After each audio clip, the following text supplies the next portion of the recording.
Today I'm going to talk about business owners really have kind of two paths we can walk down. One direction, there's profitability, there's success, there's peace of mind, there's growth of your company, there's growth of your personal wealth.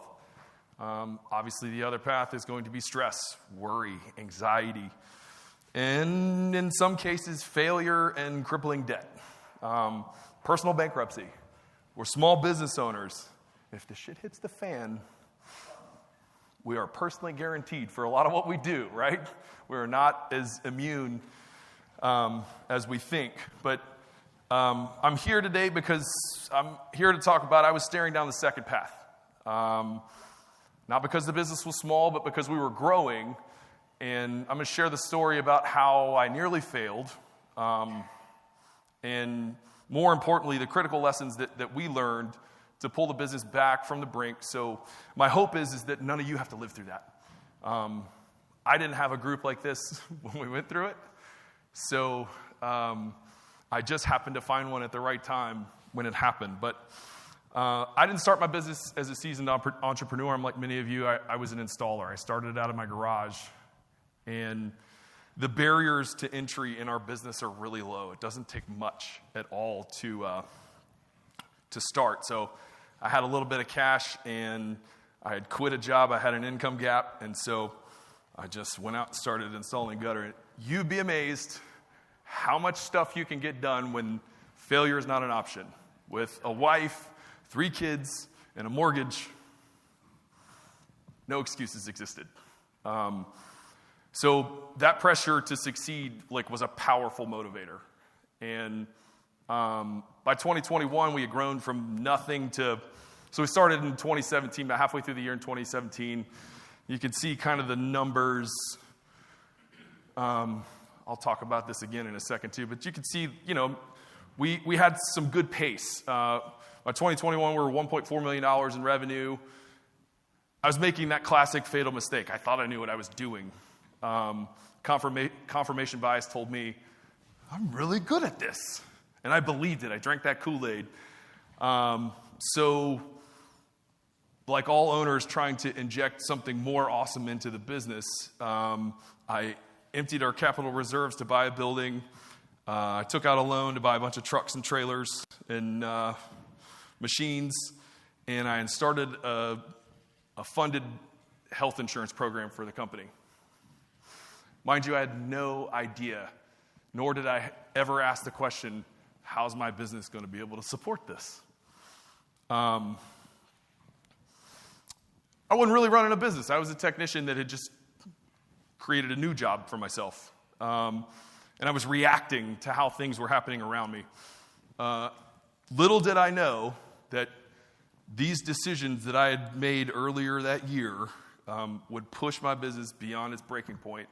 And I was on a collision course with a disaster, which came up really fast when it happened.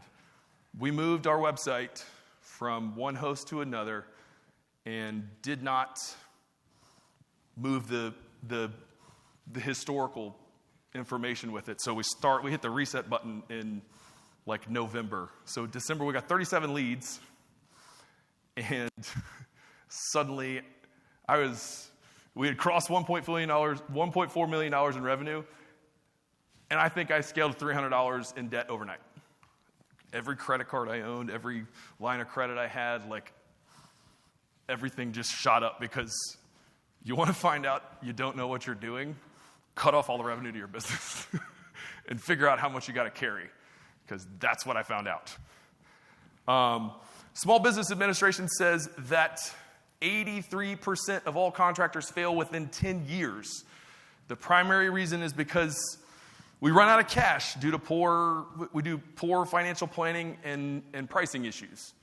The accountant Greg Crabtree, in his book Simple Numbers, talks about this phase of business growth as the Badlands. Maybe even better, it's those of you who are older, it's more like the Oregon Trail.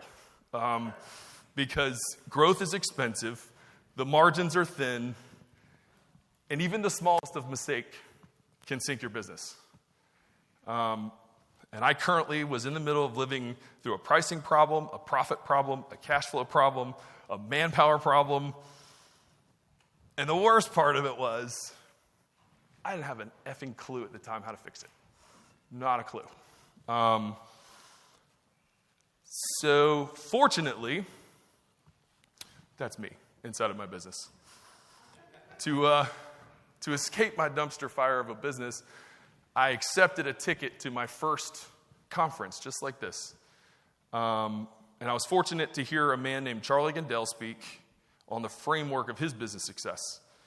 That day, Charlie made me realize, as I sat in my seat and realized I knew absolutely nothing at all, that I had to stop acting like a gutter guy and start acting like a business person.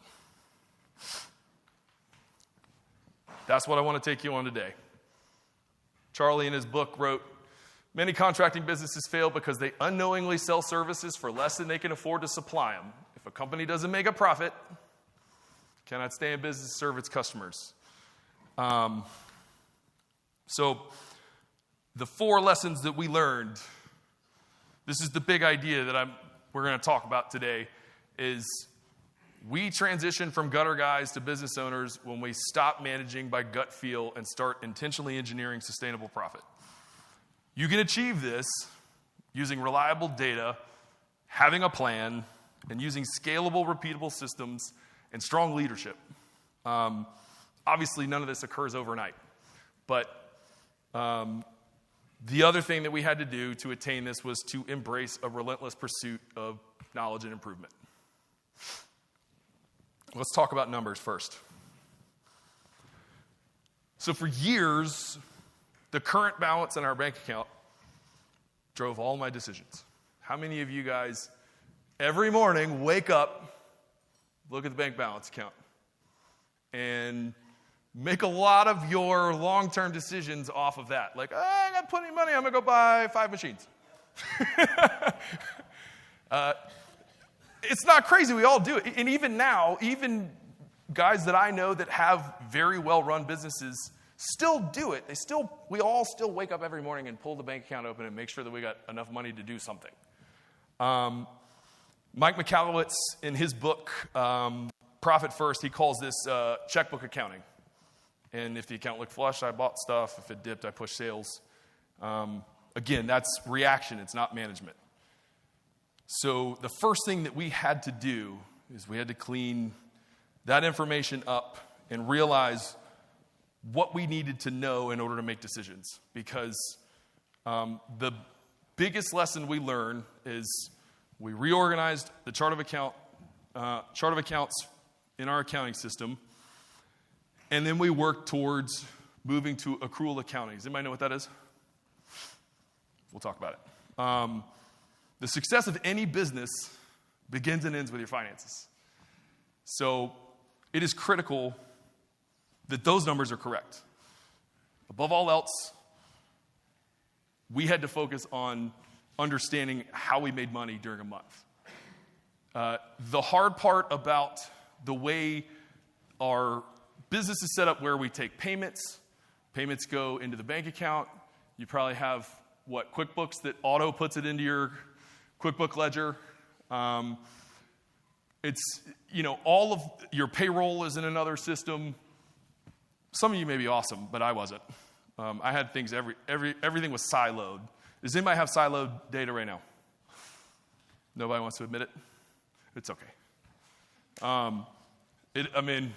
It's hard. Like, information is never clear, and cash flows differently through the business than being able to manage your profit. And here's the thing: is like, if you have a good sales team and you have sales months that continue to go, if you are bleeding out and you're not looking at your P&L the right way, you can slowly bleed out, and your sales team will mask that as, you just get into this cycle where you're like, we're not making any money, and I don't know why. Where's it all going? Where's all the money going? So what's important about accrual accounting is, you guys are going to laugh because these are AI pictures that... So cash accounting, you record income when you receive it, and you record an expense when you pay it. Accrual accounting is you record income when you earn it, and you record an expense when you incur it. So the biggest take home with accrual accounting is that we were really guilty of taking deposits and treating them as revenue. So we would pull our numbers up at the end of the month, and the 50% deposits we were taking were showing up on our performance metrics, right? So you wind up looking like you have a profit when you haven't spent the money on your guys, you haven't spent the money on materials, you haven't spent any money on commissions yet. So we moved to accrual accounting, and more specifically project-based accounting. So it exposes the truth of how the money flows through your business, job by job and month by month. So again, with cash accounting, your June sales, July's installs, and August's collections fall during those months when they should all be, if they're associated with each other, you need to be tracking them together. So that was the first thing we had to change. And the second thing we realized too is, being busy is not being profitable. And the hard part is if you're not looking at your numbers the right way, you can be busy and just stringing your death along. And it's a long, slow death if you're not paying attention to it. So your checkbook can swell when the margin evaporates, and really the only way you can figure it out is with clean data.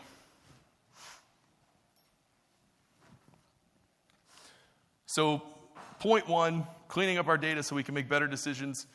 The first place we should focus is the money, our finances.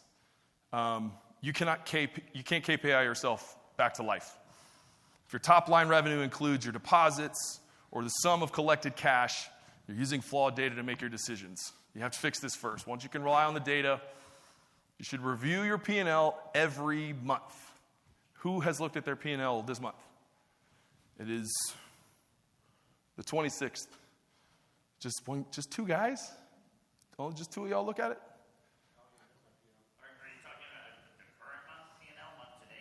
No, so last month. Oh, yeah. Everybody should be reviewing their P&L monthly by the 10th for last month. It's the single most important job we have as owners is knowing how the business makes money. And the P&L is the only place where you can see how the entire team is playing together. So, and I say this because a $500,000 business with no profit will not scale to $1 million or $5 million plus business without profit. It just... Your pricing model is broken. But this is something you're probably going to have to get help with an accountant with. There is stuff online you can look at it, but accounting is like watching paint dry. So if it is not if it's not something you're interested in, get help. You don't need to be an expert accountant, but you need to know how your money flows through the business. The second thing that you need after you get your numbers cleaned up is you got to have a plan. And to build your plan, you need a pro forma. And there's a couple different versions. There's a lot of different versions. Again, your accountant is probably going to have one you can use. Where's Grant? I think Gutter Growth has one. For us, the first time we did it in February for the year, but now we do it in October for the next year. What's important about it is it's going to take your financial performance based on your historical numbers, and you have the opportunity to put in your assumptions. So if you want to grow by 20% next year, you include those in the numbers. And what's important about it is that it breaks out that forecast. Let's say you made $1 million, you want to make $1.3 million this year.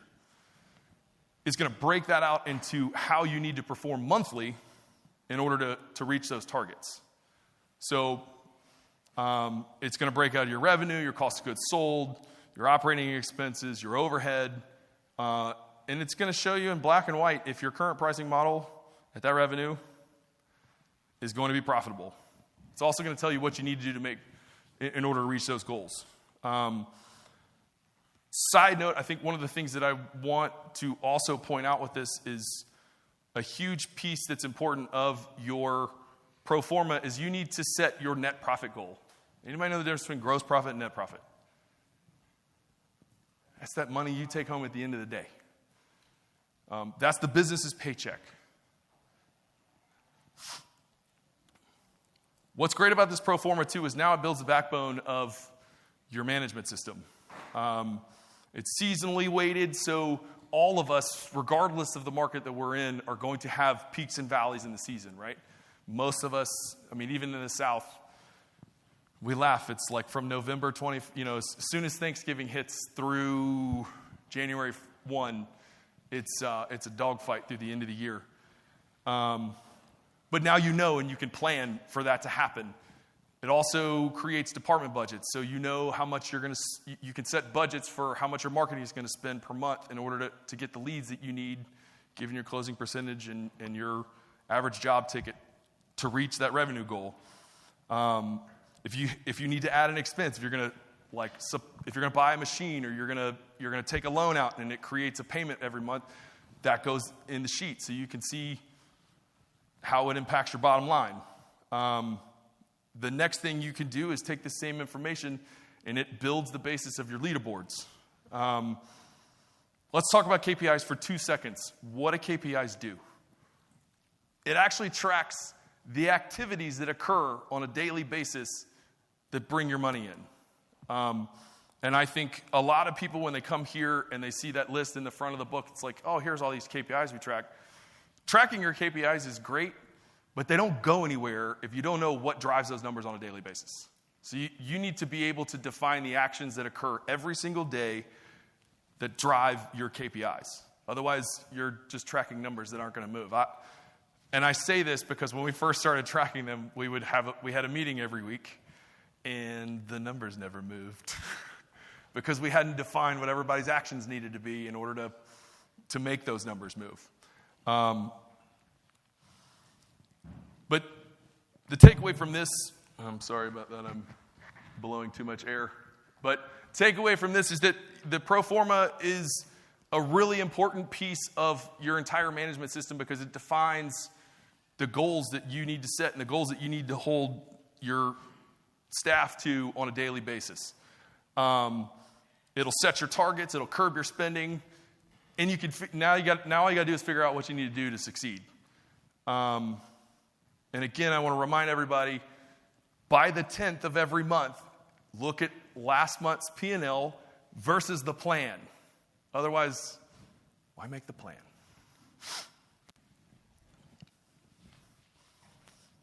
So,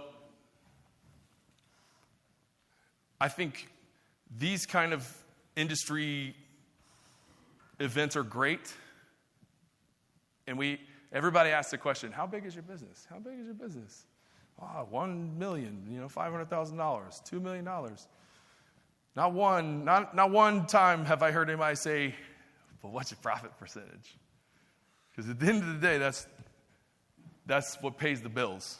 And Greg Crabtree also talks about in his book, Simple Numbers, a business that is making 5% net profit or less is on life support. You want your business to, at a minimum, pull in a 10% net profit, ideally 15%, if you're a badass, 20%. I ask you guys this because owners in the room, this affects you guys the most. This is ultimately your paycheck for carrying the risk on your business. It's also the same things that drive the growth in your business. If you don't have any money, you can't grow. How do you guys want your life to look after you pour all this time and effort into growing your business?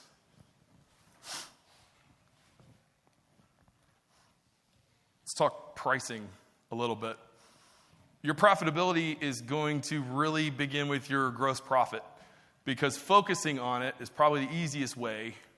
It's definitely the quickest way to make a company more successful and profitable. Most successful companies operate with a minimum of a gross profit of 50%. Some are at 60, some are even more. We set ours at 55% gross profit. We review every job every month to protect it. Could your target be lower or higher? It really depends on your current structure. I understand Not all businesses are the same and not all markets the same, but at the end of the day, all businesses are frankly the same. So we have to get to a point where profitability is manageable, and if you set a number that funds your overhead, it yields a healthy pre-tax profit, you could set a price to hit it.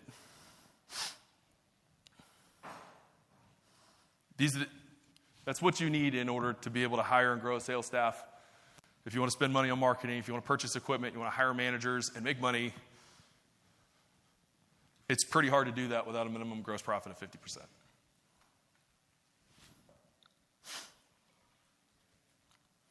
Here's something that we use. All of us know how to track closing percentage, and you'll have to forgive. I wrestled with the AI for long enough that I was like, whatever, I'm going to live with that AI writing. But if you're closing at 80%, you're underpriced.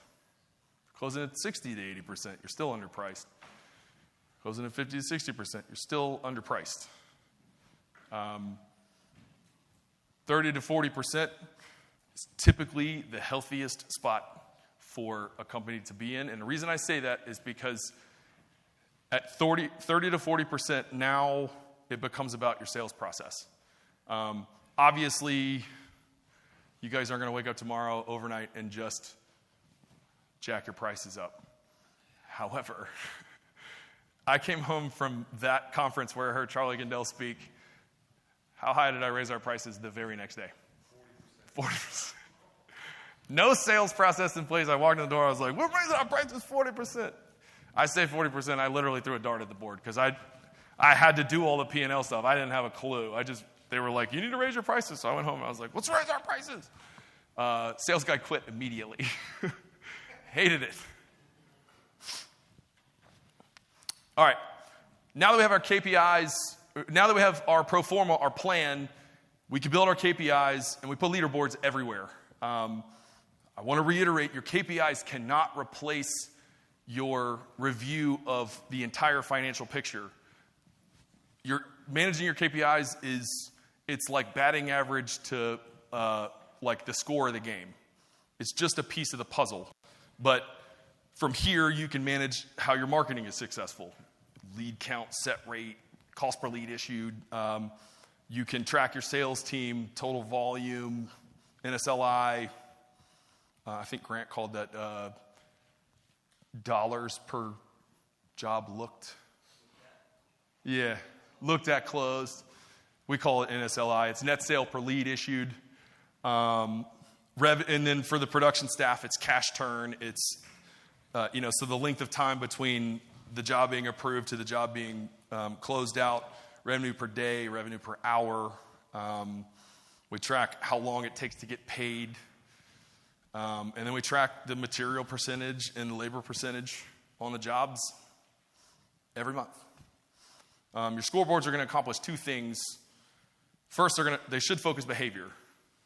And again, it's the behavior of your team on a daily basis that determines your success or your failure. It also, that's based on the next thing we're going to talk about, which is leadership. But and the second thing it should do is it should provide some clarity. One of the hardest things that you have as owners and managers is having people understand like what they're supposed to do. And the moment that people understand the impact that they can make on your business and the accountability they have for being a part of your business, like they start to buy in a little bit.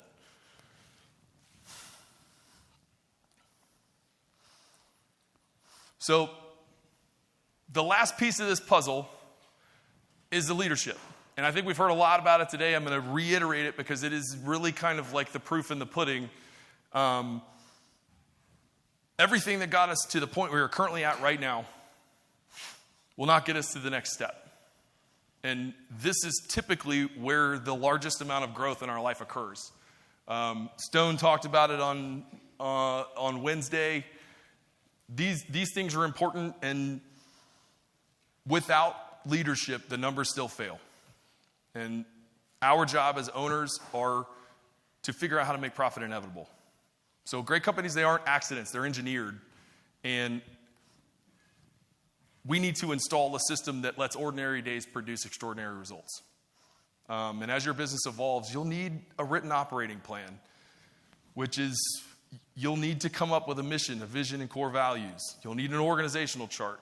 You'll need sales forecasts. You'll need marketing matrices and budgets. You'll need production capacity plans. You'll need onboarding plans. You'll need training plans. You'll need a quarterly action plan so that your business grows. Every month. I also want to make it clear, like, we didn't just roll into this shit overnight. It is a constant fight to get this stuff done, but that quarterly action plan is where it happens, is because you pick 1 to 3 things every 90 days and just accomplish those things outside of how your business runs every day. That's a really important plan that isn't discussed very often. You can't do 100 things. Most owners, especially guys that are on the truck, and they got a million things. You guys got limited resources and unlimited ways to use it. You got to pick 1 or 2 things and just do those 1 or 2 things outside of what occurs on a daily basis in order for your business to evolve, right? If you want to get off the truck, what's the one thing you got to do to get off the truck? You got to define it, right? And that's how you do it, is you just pick 1 thing. Trust me, it feels slow, but it's actually so much faster than what we originally did. Was just like, we got to fix all this stuff all the time. And then the last piece of this is the cadence in your meetings. This is what beats it into place. This is what makes all of the other work real.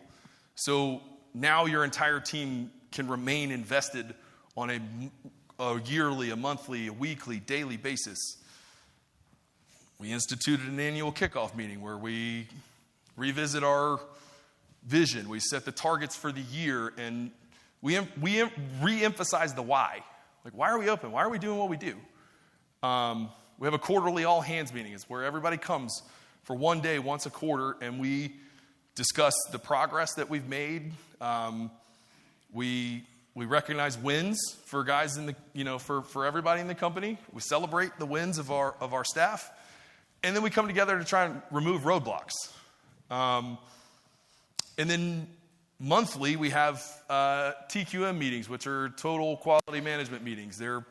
We go through and look at the gross profit on every job and look for problems and try and figure out how to solve them as a team. And then weekly, we have a level 10 meeting where we go through high-level KPIs that drive the business on a weekly basis, right? Sales volume, installation volume. This is the stuff that if you're tracking it on a weekly basis, if there's a problem, you've looked at it that week. It's time to start working on it. Some people don't look at this stuff till the end of the month. It's too late then. You already had 30 days of sucking. And then the last piece of that puzzle is like your departments have daily huddles. So your sales guys talk to each other on the phone. Installation guys meet at the board and talk about the jobs they have and the revenue they're going to pull in for the day. These are the things that kind of keep everybody plugged into what's going to happen. And if you don't have them, then surprisingly your business falls back into however it was operating before. So if it had an operating cadence before and nobody had any meetings, it's going to go back to that. And you'll probably find yourself having to rehire people. You'll live in that cycle of why can't I get any bigger? And it's because you're lacking buy-in. That's the last piece, is you're going to have to evolve as a person as your business grows. Your job is not to be the best installer anymore. Your job is not to be the best salesperson anymore. Your job is going to be to set the direction, to develop your leaders, to enforce your standards, and protect your culture. The goal is that you can put yourself in a position where you can work on the business, designing the system and improving, figuring out how you're going to figure out the next avenue that you're going to grow on, and have your team work in the business. They're running the system that you've put together. 2 things I want to have y'all carry home, and a couple final thoughts. I want to reiterate, revenue is vanity and profit is sanity. So don't confuse the two, and start working to make sure that your numbers are telling you the truth and use them to make your decisions. They will lead you in the right direction if you read them and run the play. And then the last round, a lot of people hate to hear this, but I think all of us at these things beat things into place. Raise your prices and build a sales system. It's the single quickest way to impact your profitability. Make a revenue and a profit plan. Have your P&L ready and reviewed no later than the 10th of the month, every month. No excuses. So you know how you're performing on a monthly basis. And move to accrual accounting if you're not doing it already. Again, that's a heavy lift. You're going to need some help with it, but at least understand how it works and start working your way towards reading your numbers that way. And stop counting your deposits as revenue so that your numbers aren't all out of place. So my hope was, by hearing this and putting it together, the one thing that all of us wanted when we started our business is what? We wanted more. We wanted more money, more time, more opportunities, more freedom. Hopefully this helps you get there. I'm cheering for all of you guys. It's been said a lot. We're all in this together. So please reach out if I can help. Hey guys, Rob Word.